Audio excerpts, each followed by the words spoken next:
Ko alam ang gagawin kapag ika'y nakatingin. Di alam mo ba dahil sa'yo. Colette, sino? 1, Yeah. 2, or 3? Yung kutob lang, sa unang tingin. Number 3?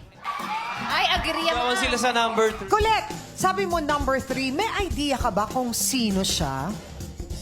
Kasi sa pagpasok pa lang siguro, pag kilala mo yung tao or nakapaligid sa'yo, siguro naman feeling mo naman na Sino mafe-feel mo. siya sa palagay mo, si number 3? Sa palagay mo lang.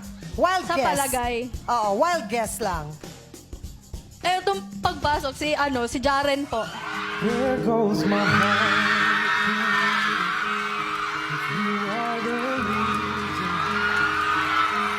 I'm losing my sleep, please come back. Si Colette ang tanungin natin. Colette, magbabago ka ba ng hula? O magsistick ka pa rin sa una mong pinili na si number 3, sabi mo? Magsistick